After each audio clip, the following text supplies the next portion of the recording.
오늘은 5월 17일 열왕기상 18장 1절부터 15절입니다. 3절과 4절이에요. 아합이 왕궁 맡은 자 오바댜를 불렀으니 이 오바댜는 여호와를 지극히 경외하는 자라. 이세벨이 여호와의 선지자들을 멸할 때에 오바댜가 선지자 100명을 가지고 50명씩 굴에 숨기고 떡과 물을 먹였더라. 여기 보면 오바댜라고 하는 아합 왕의 신하가 등장을 하게 됩니다. 이때 시대를 생각해 보면 아합 왕과 이세벨이 이스라엘 땅에 우상을 숭배하도록 만들었고요. 아합 왕은 역대 최악의 왕이었어요. 그리고 사람들을 죽이는데 전혀 꺼리낌이 없는 왕이었고요. 그리고 하나님의 선지자라고 하는 엘리야는 어디 있는지도 알지 못하는 상태였단 말이에요. 이 와중에 이 시대적인 어려움 가운데 오바댜가 있었는데 이 사람이요, 아합 왕이 하나님을 믿는 선지자들을 다 죽였을 때에 100명 정도의 선지자들을 숨겨줍니다. 굴에다 숨겨주는데 50명씩 따로 숨겨서 떡과 물을 제공하면서 그들의 목숨을 건져주는 장면을 보게 됩니다.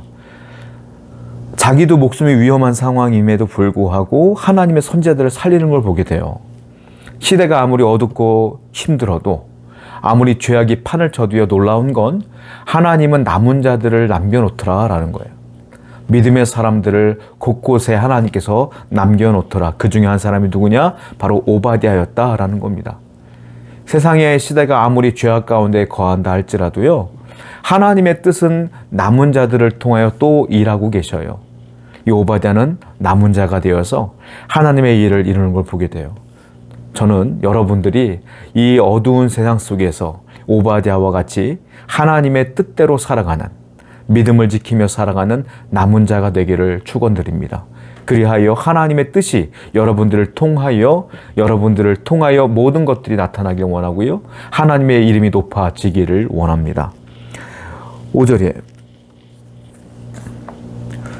아합이 오바댜에게 이르되 이 땅의 모든 물 근원과 모든 내로 가서 혹시 꼴을 얻으리라. 그리하면 말과 노새를 살리리니 짐승을 다 잃지 않게 되리라고. 아합 왕에게는 신하가 많았습니다. 근데 신하가 많았음에도 불구하고 꼭 집어서 오바댜를 불러요. 그래서 말해요. 야, 가뭄이 너무 심하다. 그러니까 우리가 말도 먹여야 되고 노새도 물을 먹여야 되고 사람도 물을 먹어야 되지 않겠냐. 그러니까 냇가를 좀 찾아봐라. 시냇가를 좀 찾아봐라. 물 근원지를 좀 찾아봐라. 그리고 오바댜에게 이 중대한 사명을 주는 거예요. 아합 왕은 하나님의 선지자들을 다 죽였습니다. 하나님을 믿는 사람들은 다 죽였습니다. 그런데 결국은 해도 안 되니까 마지막 찾는 건 하나님의 사람을 찾아요. 오바댜를 찾아서 부르는 거예요. 제발 좀 물 근원지 좀 찾아다오. 세상 사람들은 하나님을 무시합니다. 하나님을 믿는 우리들을 또 무시합니다.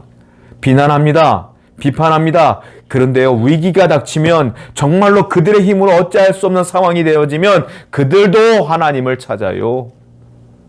그들도 신을 찾아요. 결국은 하나님께 돌아오게 돼 있어요.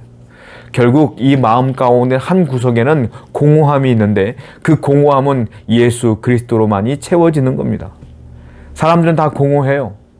그 사람들이 인정하지 않는 것뿐이에요. 하나님 없어도 된다는 거 착각 속에 빠지기 때문에 그래요.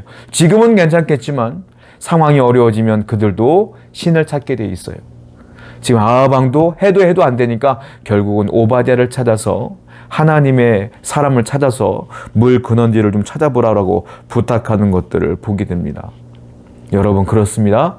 하나님을 믿는 우리들은요, 이 세상에서 오바댜처럼 빛, 소금 같은 역할을 감당해야 돼요. 꼭 필요한 자입니다. 우리는 그들에게 하나님의 이름을 높이며 그들의 삶에, 정말로 죽을 수밖에 없는 그들의 삶에 영원한 삶의 길을 마련해 주는, 그 복음을 가르쳐 주는 하나님의 빛과 같은, 소금과 같은 역할을 잘 감당하시는 여러분 되기를 축원드립니다. 7절부터 볼게요. 오바댜가 길에 있을 때에 엘리야가 그를 만난지라. 그가 알아보고 엎드려 말하되 내 주 엘리야여 당신이시니까? 그가 그에게 대답하되 그러하다. 가서 내 주에게 말하기를 엘리야가 여기 있다 하라고. 이르되 내가 무슨 죄를 범하였기를 당신이 당신의 종을 아합의 손에 넘겨 죽이게 하려 하시나이까? 이게 무슨 말이냐면 오바댜가 이제 물 근원지를 찾으러 가다가 길가에서 엘리야를 만난 겁니다. 엘리야를 보자마자 깜짝 놀랐어요. 내 주여 당신이 엘리야입니까? 맞습니까? 그래, 나 엘리야 맞다. 너는 엘리야가 또 이렇게 얘기해요. 너는 가서 네 왕에게 아합 왕에게 엘리야가 여기 있다라고 얘기를 해라. 이렇게 얘기를 해요. 그랬더니 오바댜가 깜짝 놀라는 겁니다. 내게 왜 그런 일들을 시킵니까? 이 말이에요. 왜냐하면 만약에 당신이 여기 있다라고 내가 왕에게 얘기했을 때 당신이 여기 없으면 나는 죽어요. 이미 당신을 찾아다니다가 죽은 사람들이 한두 명이 아닙니다. 당신의 소문을 듣고 여기 있다라고 해서 군사가 갔는데 거기 없어서 사람들이 다 죽어나갔어요. 근데 나 또한 죽이려고 하십니까? 이 얘기를 하고 있어요. 앞에는 오바댜가 믿음의 행동 참 담대하게 행했지만 막상 현실 앞에 딱 엘리야가 얘기했을 때 죽음이 두렵기 시작한 거예요. 여러분, 이게 인간의 한계입니다. 여러분이나 저의 믿음의 한계예요.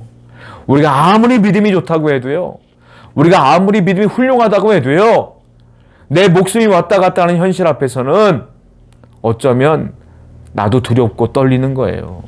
다 그런 거예요. 그래서 여러분들이 남들을 향하여 저 사람 믿음이 좋아, 저 사람 믿음이 나빠 평가할 수가 없어요. 사람들은 다 끝까지 연약하기 때문에 그렇습니다. 사람은 부족하고 사람은 연약합니다. 현실에 고난이 오면 두려운 거예요.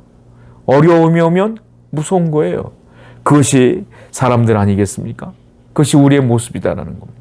그러므로 항상 하나님께 겸손하게 주여 내 믿음을 지켜주옵소서라고 기도하고 나아가는, 하나님만을 의지하는 여러분 되기를 축원드립니다. 12절과 14절은 좀 구체적으로 얘기가 나오는데요.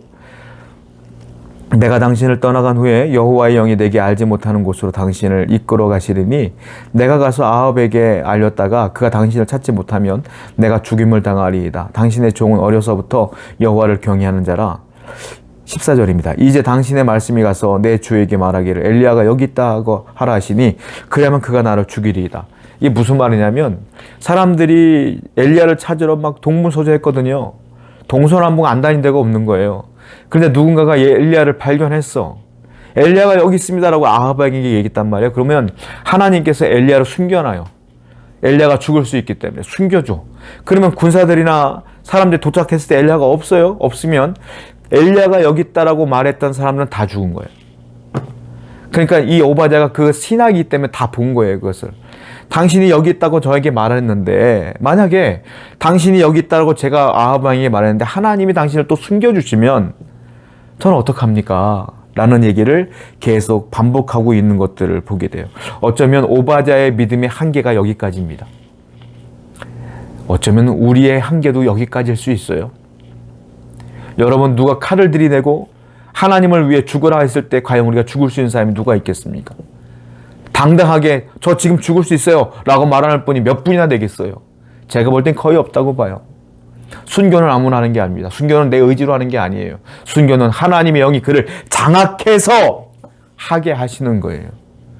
이게 인간의 연약함이고 마지막 신앙의 승리까지 가기 위해서는 하나님의 영이 나를 장악하시고 충만하게 역사해 주셔야만 가능한 거예요.